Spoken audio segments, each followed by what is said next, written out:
Welcome to the Clean Tech Meetup this end of October as it's getting chilly here in Sacramento. I am Thomas Hall, Executive Director of CleanStart, and today we're going to be talking about the future of the grid. Okay, so welcome. First thing that I want to do is thank our sponsors, Sacramento State, the College of Engineering and Computer Science, SMUD, the local utility we have here, has been a great supporter of clean technology, Weintraub Tobin, Blue Tech Valley, and Moss Adams. Now tonight's meeting is going to go kind of like this. I'm going to talk about what CleanStart's been doing, some announcements on our region and what's going on, and then we're going to go into the panelist presentation and then the panel. So with that, I quickly want to say, CleanStart, we've been busy. And in the true entrepreneurial sense, we pivoted once COVID and social distancing started. You can see I'm here at Hacker Lab, the makerspace in Sacramento, with my PPE on. We've also started holding web meetings. We've had 37 of them with over 800 people attending. We also still put on our accelerator, the CEO crash course, for its second cohort. And I think up to 5 companies now that have gone through it have received Cal Seed funding.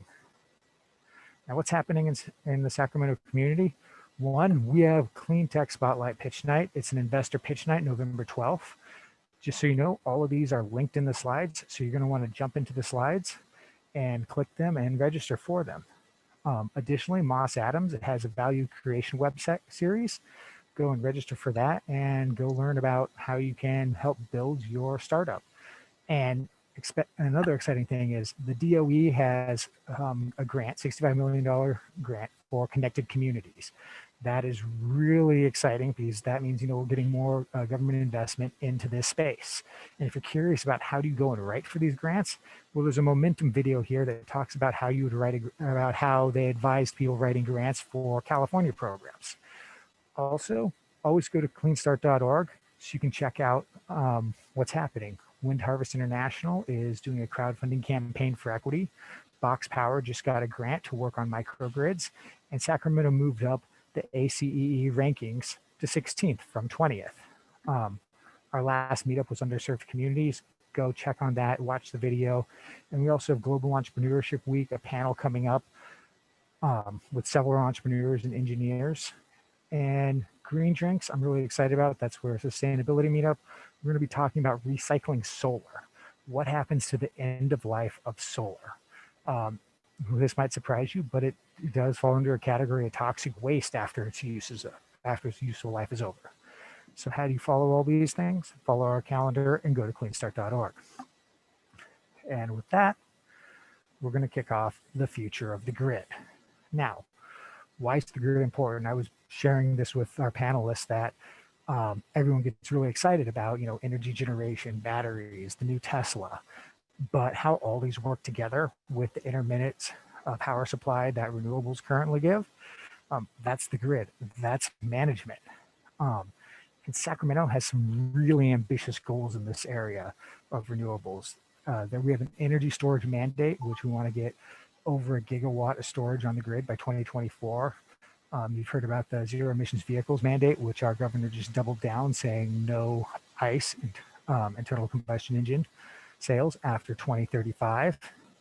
And we're also have the goal of carbon neutrality. Now, last August, we had rolling blackouts in parts of California.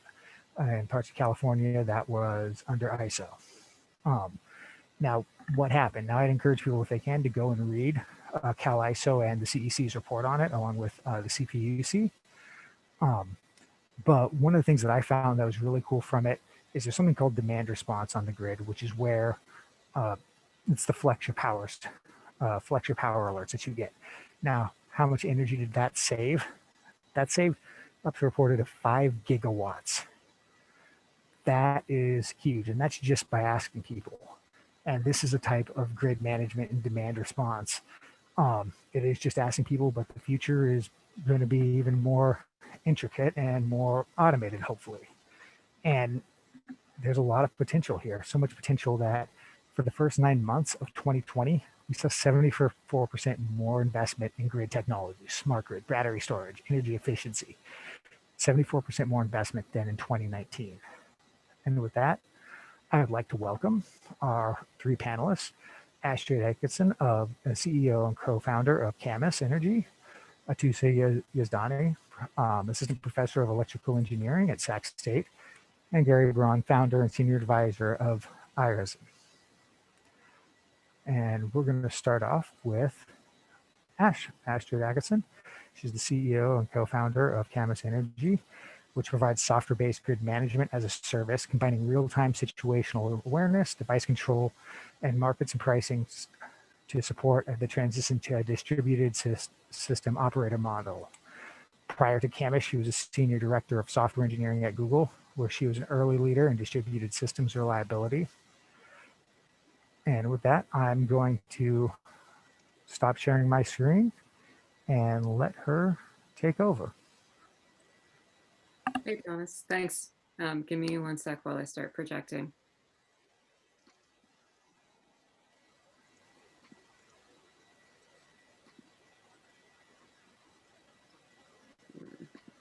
Hopefully you guys can see slides and not like any one of the dozens of windows I have open. We see your slides on the grid connects. Brilliant. And only a dozen tabs, Astrid.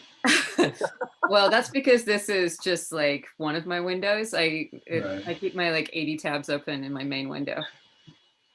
It stresses out the rest of my team quite a bit. They hate seeing my screen. All right. So I want to just talk a little bit about some of the ways in which the grid is changing, because I think most folks here are probably familiar with many of the technological changes that are happening from generation mix to, Thomas, you kind of ran through transition to demand becoming more flexible, more technologies entering the grid. And this looks really different from place to place, but everywhere is going through a similar set of changes that are really starting to usher in a grid that is more like the one that we'll have in the future. So some places are seeing higher penetration of local renewables. This is often true in the West, it's true in Germany, it's true in Australia. Other places are seeing a transition to a much more renewable mix on the bulk power side. So, across the US West and on the East Coast, we see the rise of wind. That's also true in some places in Europe.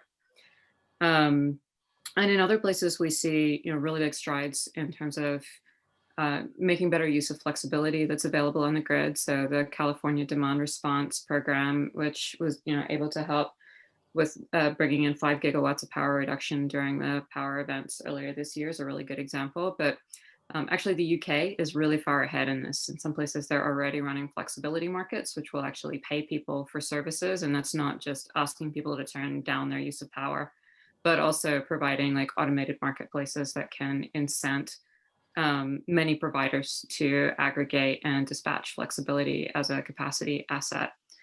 And so, while these changes are really different in different places, and we see kind of different mixes depending on regulatory environment, depending on how much retail competition is present or not present, depending on local incentives towards decarbonization, et cetera, what we see is that everywhere the grid is becoming more complicated.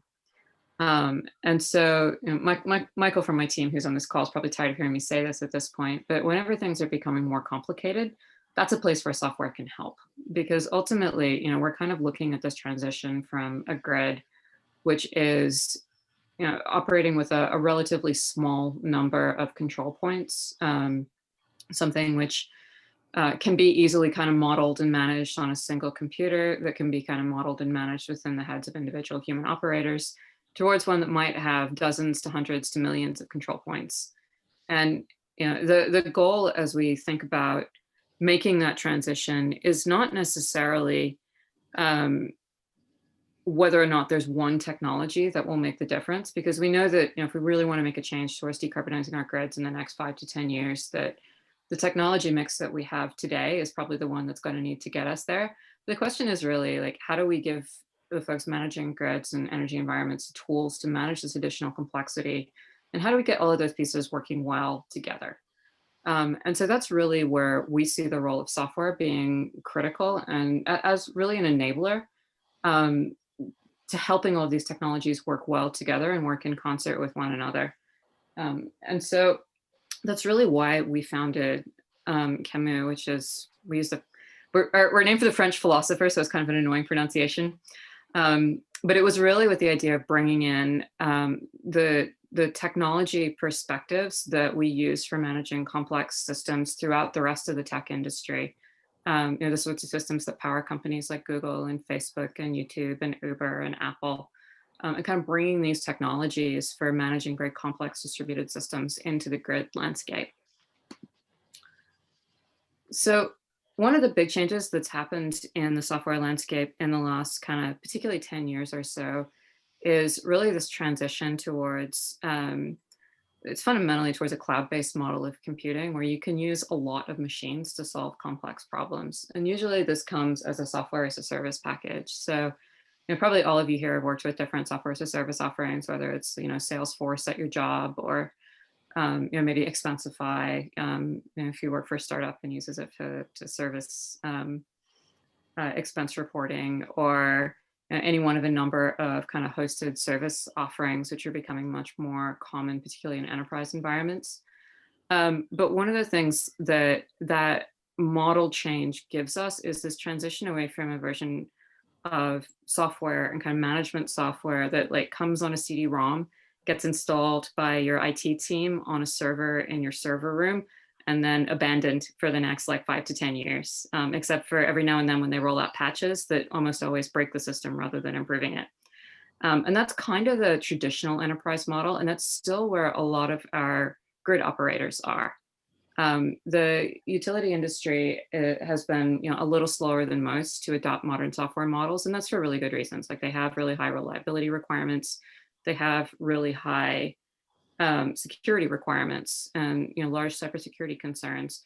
But at its heart, like that transition away from the idea that like software comes on a disk and you install it once and it works for a long time until it doesn't anymore, towards one where software runs on lots of machines in the cloud and is updated maybe every week to work more effectively and pick up new changes. It's one of the really fundamental transformations that's happened in the software industry in the last 10 years. And it allows us both to deal with more complex problems and also to provide mechanisms for future-proofing changes. So the great thing about a software as a service model is that you don't need to know about exactly every change you might one day want to support at the time that it's deployed. Someone releases a new battery type or a new asset type or something like that, it's easy to add it in later. And so at the core of some of the really big system level transformations that we've seen across many industries is this change in underlying computing model. So we were really looking to kind of bring this capability into the utility space in a way that also accounts for the reliability and security concerns that are present there. So just in terms of what my company does, especially because we're relatively early in our life cycle, today we focus primarily on smaller community-oriented utilities, and there's a reason for this. There's actually several. One is that if you kind of think about the mechanics of that, that set of changes that needs to happen in order to decarbonize our grids, the question is really, how do we take advantage of all of the resources that are out there? How do we connect them together as kind of one big flexible whole that takes best advantage of renewable energy, when it's from the time and place where it's produced and really gets it to the time and place where it's needed. And that involves both managing the grid around generation of renewable energy and also managing demand so that it's time shifted, to take into to better make use of the resources that are available, as well as things like managing storage. And that's fundamentally a network property. It's not something that can really be solved at the individual house level or even at the individual kind of campus microgrid level or corporate level or whatever. And the reason for that is we just want all of those resources to work together across both time and space. And so we really see the existing grid as a major enabler of this transition. Utilities are an important participant in this, but so are all the people that the grid connects to. End users are an important participant. Commercial and industrial customers are, people working on smart buildings are, people working on vehicle electrification and vehicle to grid and kind of all of the ingredients of the energy transition are important participants in this process. And so providing a grid that's actually able to take advantage of all of those services and make them work well together is something that we see as a critical requirement for all of these things becoming widespread, being able to scale, and really being able to solve problems. So in order to put that in context, I just want to kind of describe one of our projects. This one's good because we actually have permission to talk about it. This one is deployed in the field and in production with the utility today in its initial phase. And this one's deployed with Kit Carson Electric Cooperative in Taos in the state of New Mexico. So Taos is a really interesting community, which kind of exemplifies a number of the challenges of the energy transition. It's a community that has both a subset of very wealthy residents. Parts of it are a retirement community and a ski community. It's around the Enchanted Circle area in New Mexico. It has a lot of artists and a lot of kind of ski residences and things like that. But it's also overall a very poor region. A lot of residents don't really make a lot of money. A lot of them don't have, great access to their own kind of renewable energy resources. And so some of the tensions which arise as people start to look at transitioning to renewables hit there kind of early and hard. So what they saw was their wealthy residents putting solar on their rooftops, no longer paying for power coming from the utility, but instead the utility is having to pay them net metering rates. And then the costs of maintaining the system end up, unless you make some changes, the costs of the system end up being borne by the people who can't afford to defect.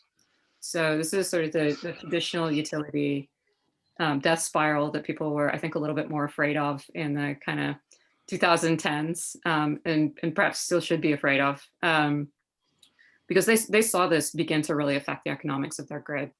And so unlike many, they decided to get ahead of it. They decided that they ran the numbers and decided that they were going to be able to source power much more cheaply and more fairly for their community by really investing in local solar. And so they went to quite some trouble to do this. You can look them up. They went to some trouble to break their contract with their generation and transmission provider to be able to provide a lot more power locally. And then they commissioned and put in power purchase agreements on a number of community scale solar arrays.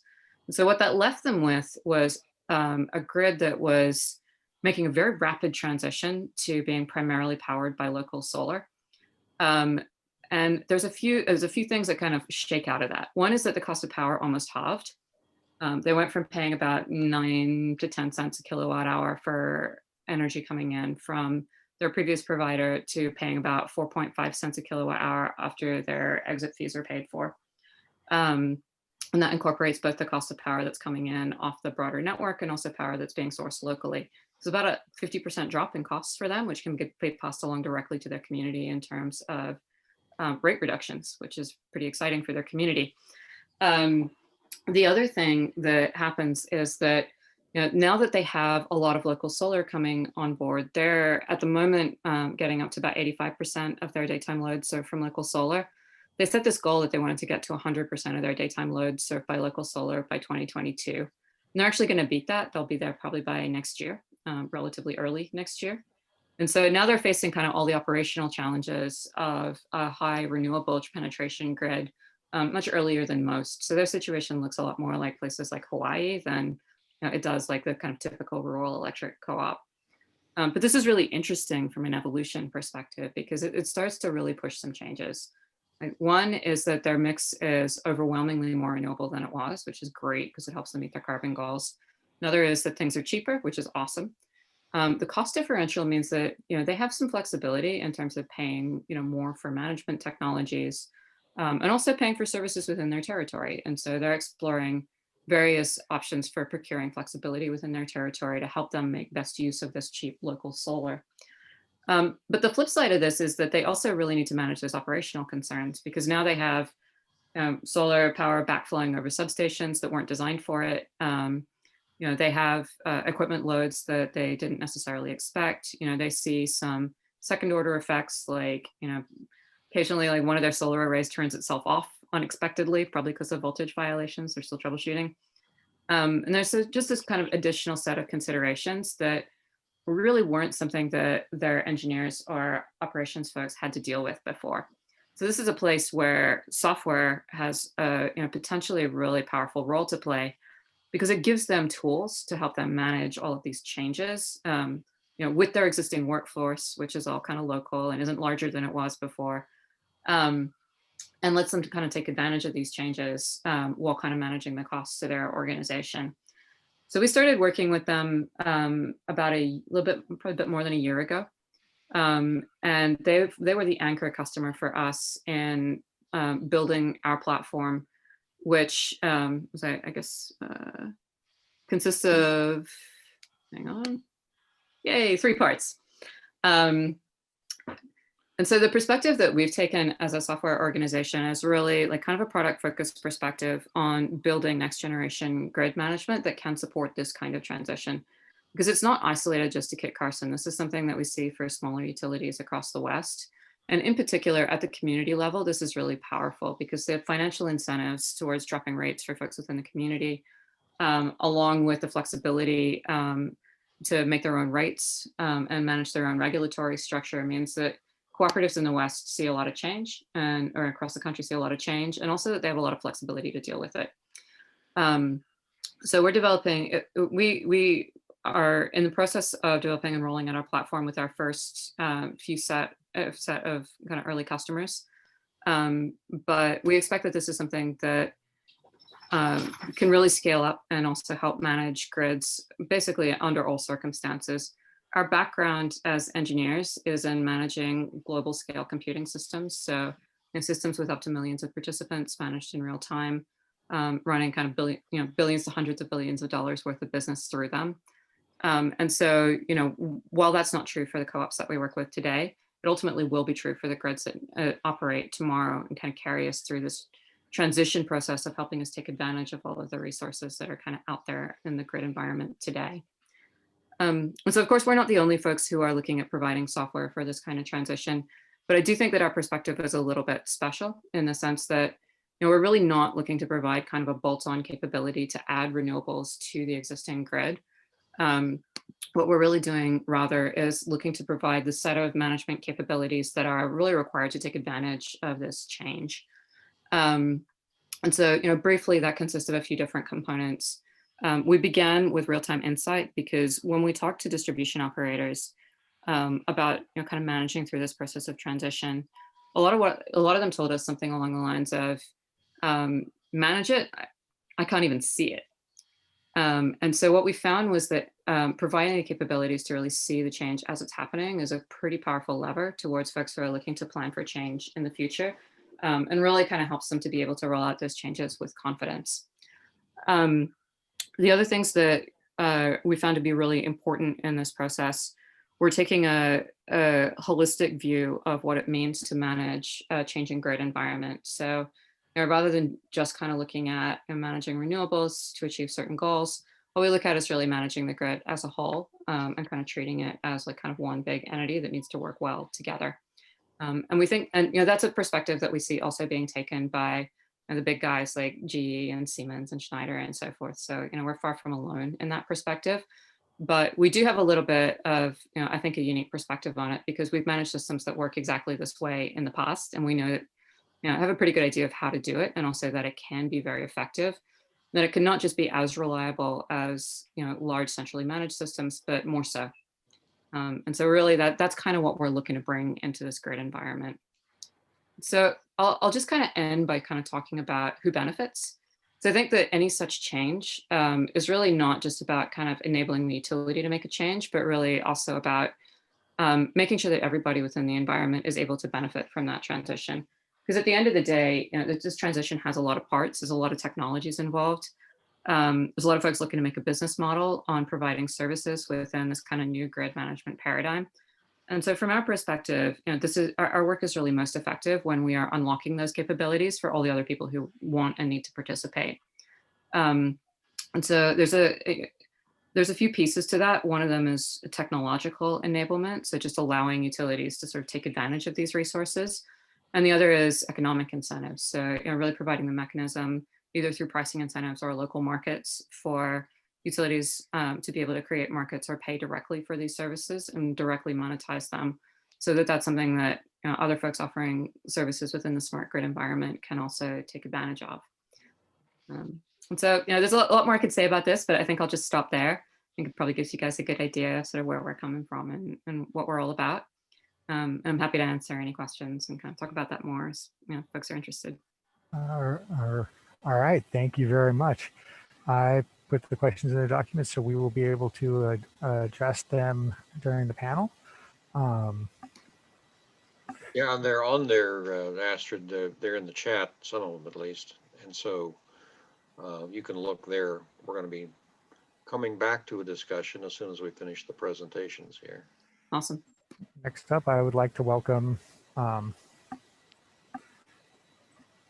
Professor Yazdani from Sac State. Professor Yazdani has many years of experience in design, modeling, and analysis of power systems. Her main research interest has been the application of power electronic apparatus in power systems, dynamic system analysis, and the testing of power systems with the inclusion of novel technologies. She received her Ph.D. from Missouri University of Science and Technology, and she's been involved in several consulting projects in the USA, abroad, and has been instrumental in several utility scaled projects. And without further ado, I'd like to welcome her to share her screen.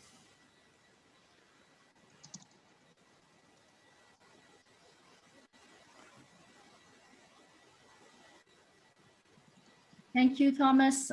So I think a lot of the stuff that I have in my presentation, previous presenter, she mentioned them also, and are the things that I have in mind as final goals for the grid is using computer software platforms to give visual presentations and control capabilities, all those stuff. So with that, I named my presentation Revolutionizing Power Systems, Directions, Concentrations, and Challenges. So let's see what's going on here. Okay, so everybody expects to have a safe and reliable electricity, and on top of that, everybody wants to have the electricity as affordable as possible. Those are the concerns on the customer side. On the other hand, we're dealing with a lot of stuff in the grid. We're trying to zero the carbon emission and provide green energy and stuff like that. But at the same time, the reality that we're dealing with these days is a lot of times the fire. And I have brought this picture of the donkey and carrying a lot of stuff. This is sort of like the grid that we're dealing with these days. And on top of this poor grid, we're trying to install renewable wind, storage, everything else. And we're expecting this poor grid to operate and provide a reliable source of electricity for us. Okay, so what are the challenges that we have in power grid?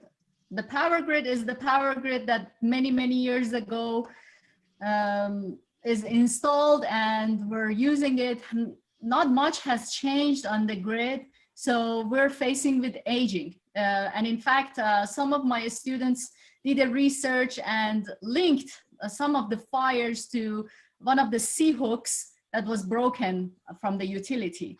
I'm not trying to pinpoint people here in my presentation, but I'm just trying to say that when we're thinking about softwares and we're thinking about bringing visual presentations of what is going on, aging can be another thing too. Like, we need to know what's the age of the device and how long we expect a healthy life for all the equipment that are in the grid.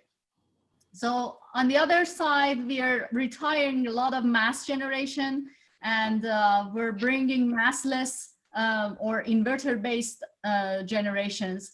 And that's causing a lot of uncertainty regarding the stability issues. And a lot of studies came in and showed that when we retire mass, definitely it affects the stability in some cases. So we are definitely growing, and the load is growing, the system is growing. With that, we're facing uncertainty and inadequacy, okay? Also, the systems are getting more and more complex. We're bringing new types of generations, storage devices and everything. So we're getting more complex also. So let's take a look at distribution grid challenges. Some of them that I could bring as bullet points, and I have done studies for several utilities, me and my team actually, California utilities, PG&E and Southern California Edison. The reports are available online. Some of them, they show up with my name. So we may face overgeneration.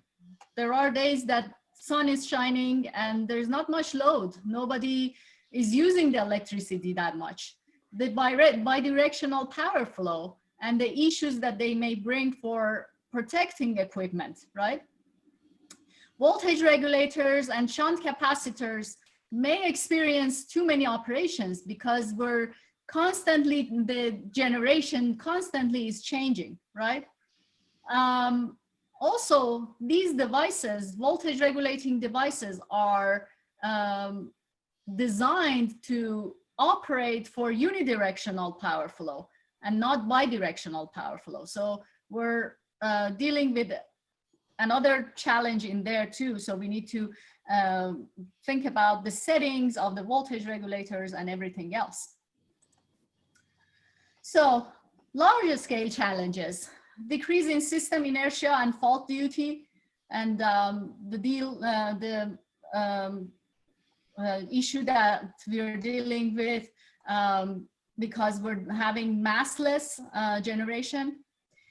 We have non-dispatchable power supplies. Wind and solar, it's impossible to dispatch them. And that's another big challenge, okay? Already seeing stability issues in wind farms.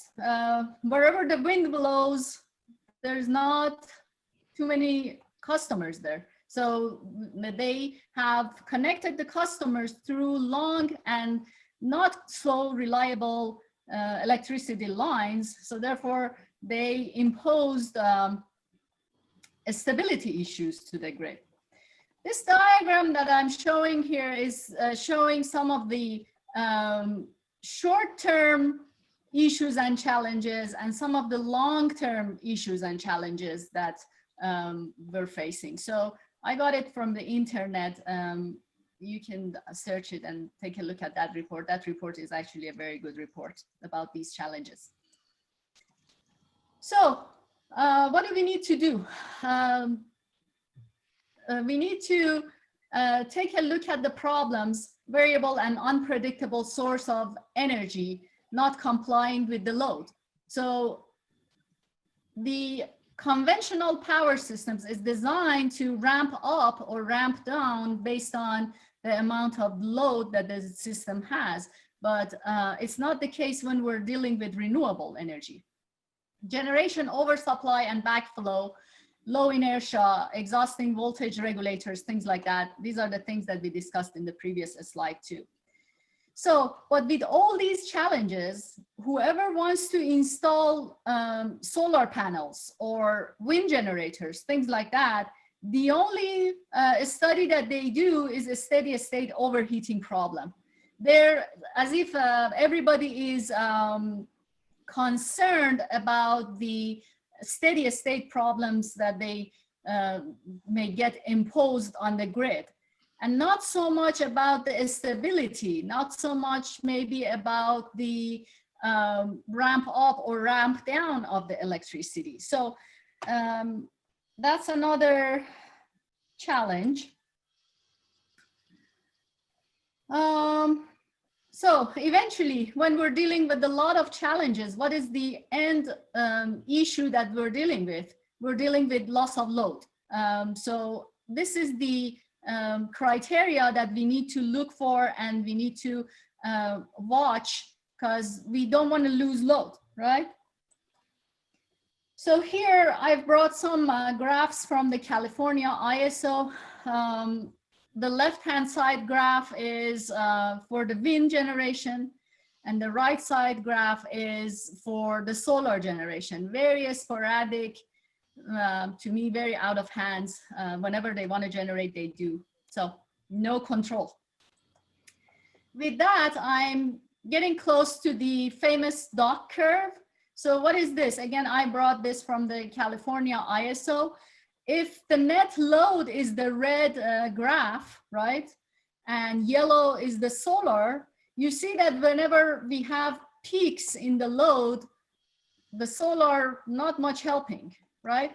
Similar as the wind. The wind is also the green one, and it's below the net load. So what are we doing here? We're relying on the electricity grid again to take care of us, take care of the load. This is what's going to happen as gradually we're increasing the solar generation and renewable generation, and it's called dot curve. It's pretty famous. Why do they call it dot curve? Because from, for example, 9 a.m. to 6 p.m., there's a lot of renewable generation, right? But then in the afternoon that everybody's at home, everybody's doing their stuff at home, the electricity needs a ramp up, and there's not much going on as far as the renewable energy is concerned. So again, we're relying a lot on the electricity grid, and more importantly, ramp up, a real fast ramp up for a very short amount of time. So then,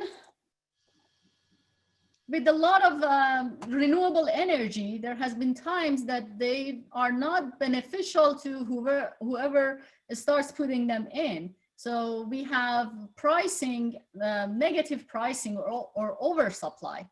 And we have seen it happening in 2017. And I'm pretty sure if I could find a graph for 2020, that would have been the case too. So what do we need? Now that the trend is to go towards clean energy, CO2 reduction and things like that, and the grid is the same grid, not much change in the grid, what do we need to do in order to take care of the loss of load coefficient, loss of load factor? So we need smart algorithms. We need real-time situational awareness, right? And we need algorithms to identify if something is happening in the system. It may not be obvious with the algorithms that people are using in operating rooms today, but we have to design and deliver smart algorithms to predict something that is going to happen in the grid. So then those algorithms, they need to be combined with other algorithms that they're helping in decision making. We want to rely less on human beings in decision making, and we want to have smart processes to help in the control. Also in here, we need to do probability forecasting.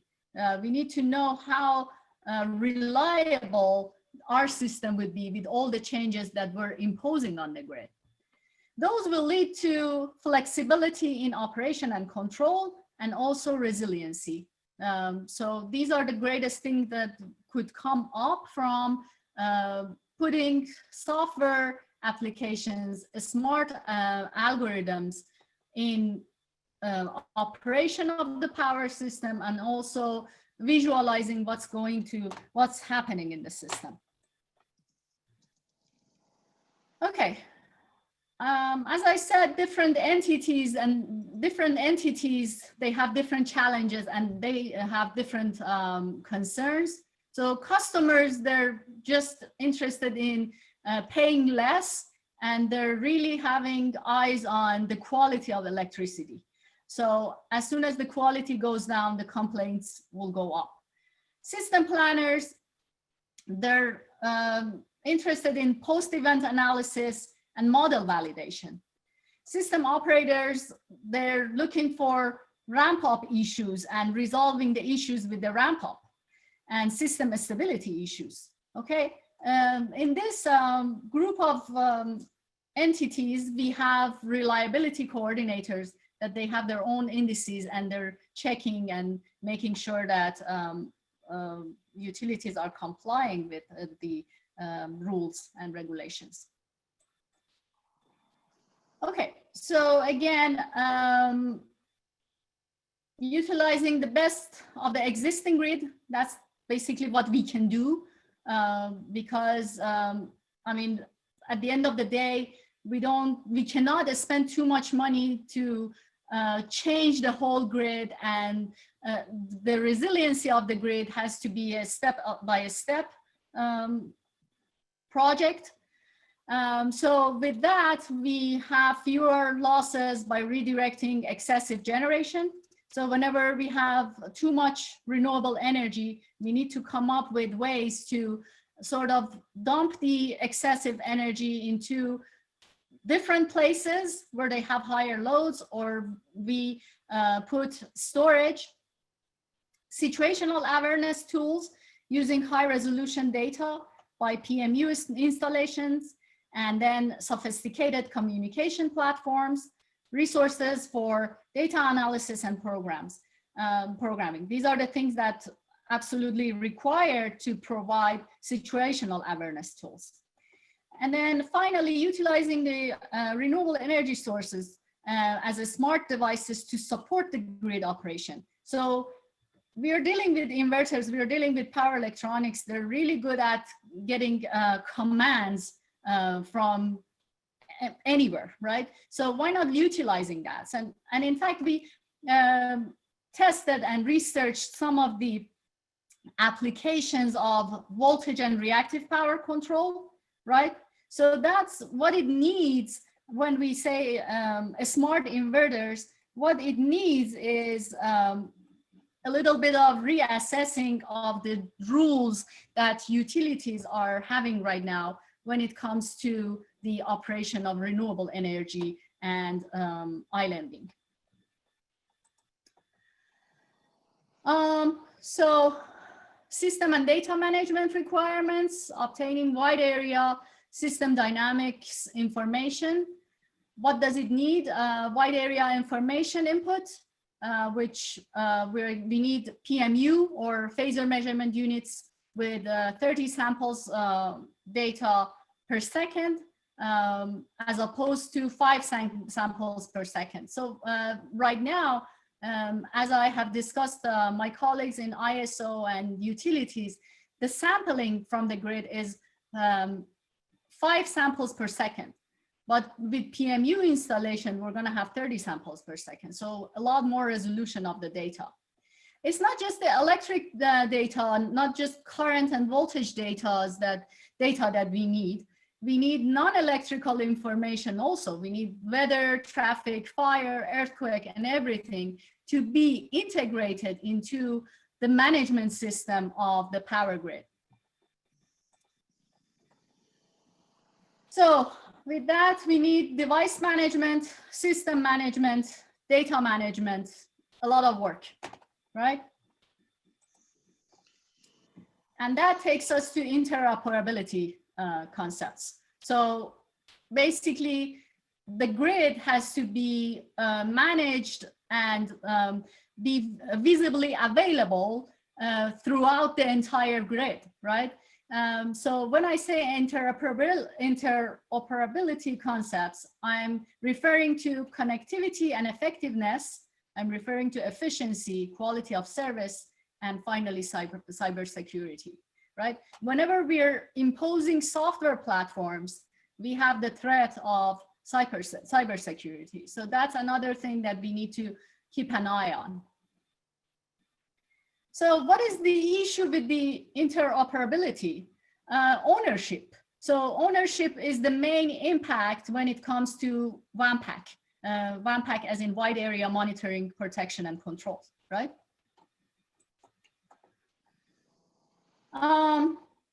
Again, I have a slide about the distribution system because it has to start from the distribution because most of the renewable generation is in the distribution. The applications and controls that we need in distribution should contain islanding, voltage recovery trends, oscillation detection, fault location and protective relaying, volt var applications, microgrid market, and use of these DER as ancillary services. So finally, my presentation concludes with the remarks that we need to go further and further towards the WAMPAC, wide area monitoring, protection and control, with use of PMU installations and high resolution data acquisition. We need software platforms, we need evolutions in planning and policy making, and we definitely need cybersecurity for system resiliency. And that's going to conclude my presentation. Thanks. Thank you very much. That was excellent. And with that, I'm going to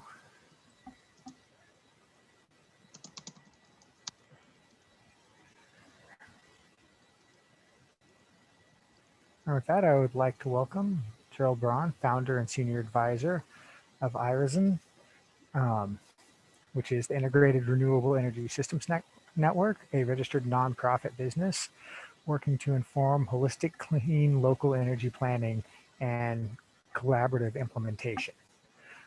So now I'm going to stop my share and I'm going to let Gerry share his slides.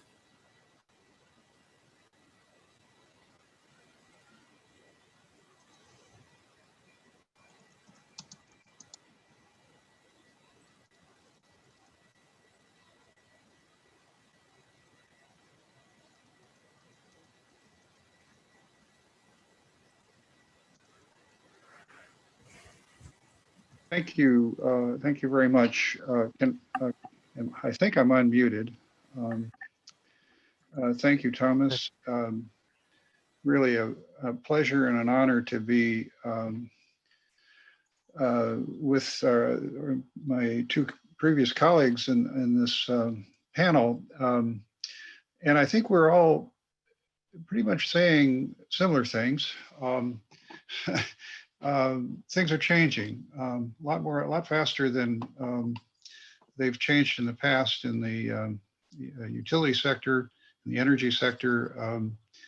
I had the pleasure of working for a couple of the large California utilities over in the early years, and utilities. The future isn't what it used to be for utilities.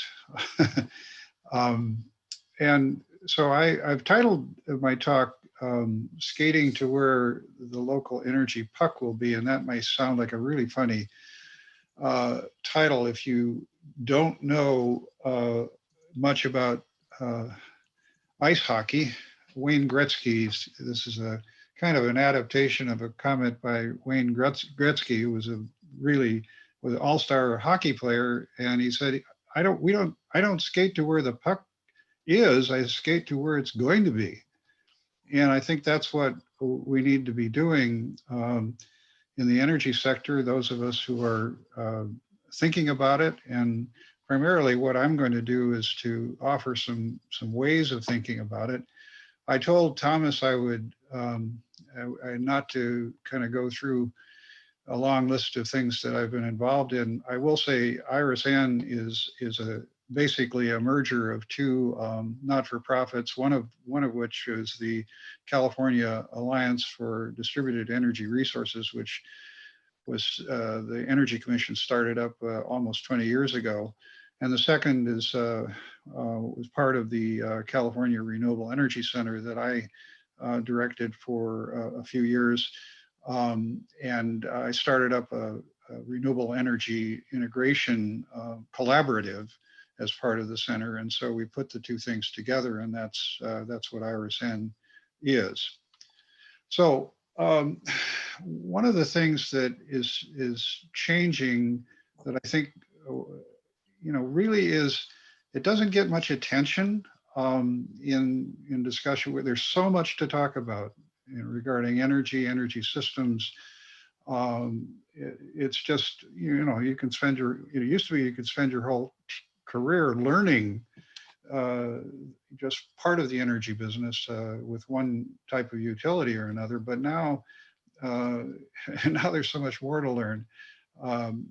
But one thing that gets overlooked, I think, is how are things going to be different in the event that the the changes that are happening this year, what happens during a deep, long economic recession. I remember the last one, it was deep, it wasn't that long. And one thing that I think happens is that people become very concerned about how much things cost. And a lot of the things that we talk about wanting to do now had better be also things that save money. And so I think that especially applies to energy. Meanwhile, we have the challenge of having not just ambitious but urgent goals to decarbonize and to create more resilience against the kind of climate and other caused disruptions. And we have to do those things. We have to implement those new things, those new investments in a way that, at a minimum delivers life cycle cost savings. There's going to be some first costs that are not avoidable, but they have to be the cheapest thing on a life cycle basis. And it is these local transitions that are going to drive the global transition. It isn't the other way around. We've been waiting for a global transition, and it's going very slowly. But I think what's speeding up are the local transitions, as the first speaker indicated in one particular very interesting case. And so we're looking for product cost savings. We're looking at reducing customer acquisition costs, the cost of finding customers and getting them aboard. And there are new technologies involved. There's a lot of learning. A lot of learning will produce cost reductions. So that's the good news. It's feasible. And as the cost savings are captured, business risks become more manageable. So this chart, the chart on the top right, really actually, I think, shows the data that explain why in Taos, New Mexico, costs have gone down, and not many local communities are as far along toward high reliance on solar. But what has happened over the last 10 years, and just 10 years, is that costs of solar at all sizes have plummeted. And they are now, in some cases, the very aggressive goals that the Department of Energy puts out have been reached ahead of schedule. And part of that is because, those goals are probably don't necessarily have visibility to what's really going on on the factory floor and in manufacturing plants. But the significance from my perspective is not just that they plummeted and that all size systems over a range of 5 orders of magnitude are cost competitive, but that the difference in cost between the smallest systems and the largest systems have that difference has shrunk a lot.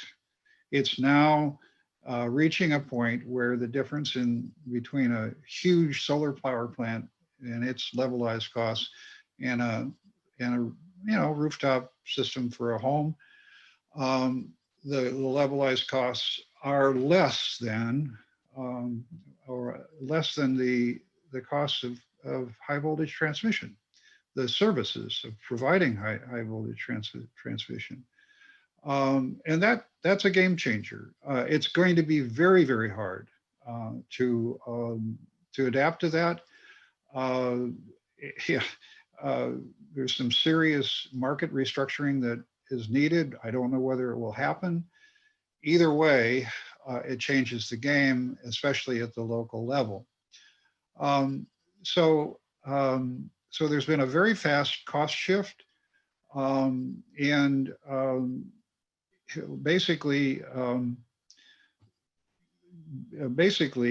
the spread between the cost spread has changed very much in favor of smaller systems, and which then points to the needs that the previous speakers have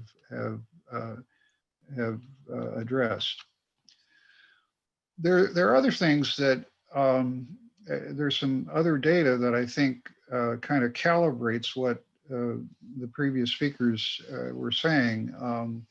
I asked a couple colleagues at the Energy Commission if they couldn't combine the behind the meter solar capacity with the maps that they developed showing utility scale solar renewables and the distribution of sources around the state and different counties. And if you look closely, you'll see that utility scale photovoltaic and behind the meter, so-called behind the meter solar PV, contribute about the same amount in terms of capacity and energy. And I think that's an indication that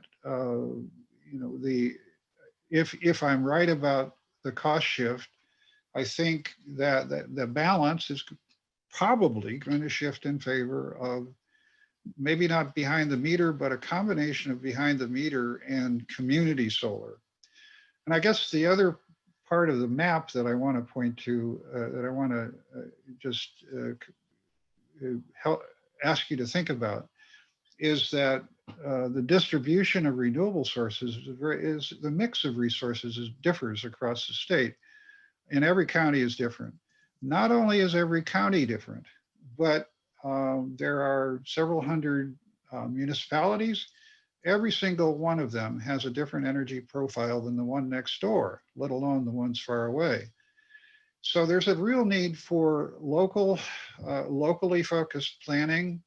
Typically that hasn't happened in the past in the utility sector, or the distribution planning certainly has to anticipate to some extent what changes are going to happen locally. But now we need to anticipate the other changes that are going to be happening locally, which is producing, storing, and delivering electricity. Some of the technologies that are also shifting, along with the solar ones that I've shown in the figure in the picture. No one has mentioned electric vehicles. This is a big local integration, local grid integration issue that is staring us in the face. It hasn't really started yet, but it is almost inevitable given the opportunity to have, first of all, a vehicle that is basically a battery on wheels, sitting in a garage 95% of the time. That's an opportunity to combine that, integrate that storage with the solar that's coming from the roof. And likewise, fuel cell electric vehicles, a 75 kilowatt generation system sitting in the garage that runs on hydrogen. So these are other things that need to be integrated, along with significant changes ongoing in end-use technologies, a move toward heat pumps rather than boilers and furnaces. So what I have, and this is my last slide. I've become very interested in I guess I've become convinced that municipalities and counties need to be have a seat at the table, not just a seat at the table. They need to be collaborating with energy service providers and at least planning together, because there's a tremendous synergy if that happens. It's not traditional, it's not historical, and one thing that is necessary for it to happen is for cities and counties to have some energy engineers aboard to be able to speak the language of the utilities. This, the screen shows something that also I think is being neglected, and that is we understand the electricity grid needs to be integrated with there needs to be integration between supply and delivery and transport. But one of the speakers used the term interoperable. The natural gas network and the electricity network, there is fundamental interoperability built into the design of both those networks, nationally and locally. It has to be, in fact, because natural gas as a fuel is actually inherently a current means of energy storage to operate the electricity grid. Energy is stored in fuel, and it's also stored in gas pipelines by regulating pressure. So thinking in terms of where the puck is going to be, right now we're heavily reliant on natural gas. We have giant regional electricity grids and electricity grids within buildings and a few on campuses. We have tiny power plants on roofs, and we have giant giga power plants out where we sometimes don't even know where they are. Within 5 years, we're going to be needing to start the transition toward renewable hydrogen as a substitute for natural gas, and renewable natural gas, which is locally produced from organic waste, which has a tremendous value in terms of decarbonization and greenhouse. And actually, it's it can be a negative carbon source to do that. That's kind of a transitional step toward renewable hydrogen. And microgrids that are more community scale and community serving rather than simply behind a meter on a big campus. These are starting to happen, and there's one thing that I just noticed is that there is a community in coastal California that is actually municipalizing a new area so that they can have a microgrid there, a municipal microgrid. These are the kinds of things that I think we're going to see in the next 5 or 10 years. And then, as Dr. Yazdani said, the distribution networks are going to have to be a lot smarter. We talked about, when I was working in the utility industry 25 or more years ago, we talked about smart grids, and certainly the transmission grid is smart. The distribution grids have not gotten any smarter. Smart meters doesn't make them smart. We really have a lot of work to do there, and we only have a few years to really get some momentum in that direction. And lastly, I mentioned community scale power plants. I think that's the gap. That's the missing piece of equitable solar energy, as Astrid Atkinson said. That they're seeing that in Taos, and that is a huge problem and a pervasive problem in California now. And then I mentioned integrated building and vehicle systems. So that's the 50,000-foot view of what is changing and why it matters and how fast it's going to be changing. I did an article, I think Gerry may have taken a look at it, that is a deeper dive on what I've been able to cover here tonight. And it's available at on our website. So thank you very much again for the opportunity to share my thoughts with you. Great, Gerry. We are ripe for innovation and therefore for business opportunity. And given the number of people that joined the call, the discussion that's been happening offline and or you know, off our main thing here is, you know, fascinating, and I think we'll be able to capture that in the summary of what we're doing here. But we do promise to get these over with at 7 o'clock. So I think we want to take a wrap here, but a round of applause for our panel and everybody who's participated. I mean, this is just fabulous discussion, and a reminder that December 3rd is our next version of this, where we're going to be talking specifically about what all these changes mean to the ratepayers. So Gerry Braun mentioned the exit fees and that burden, but it's a problem that we're going to have to solve. There's also the issue of whether or not, if you have microgrids connected and you're relying on the distribution system for aggregation and backup supply, whether that becomes like a totally fixed monthly charge system. It's not charged per kilowatt hour anymore. It's not unlike what's happened to your phone. Rarely are people charged for minutes on phones anymore. And what difference that would make for the economics of a lot of things that are going on. So that will be a fascinating discussion, December 3rd, same time as this one. I think December 3rd is even a Thursday. But great job, everybody. And I think everybody has appreciated all the intelligence that has gone into it. So Thomas, take it from there. All right, I want to thank our panelists, Astrid Atkinson, Professor Yazdani, and Gerry Braun. And I also want to thank our program sponsors, Hacker Lab, Reverent, and Momentum, and our community of partners who help us bring all this together. So thank you for attending. If you want to connect with me, email me at thomas@cleanstart.org. I will edit this down a bit and we will have it up later. Or you can just go to our YouTube channel. So thank you very much for attending. And with that, I'm going to stop sharing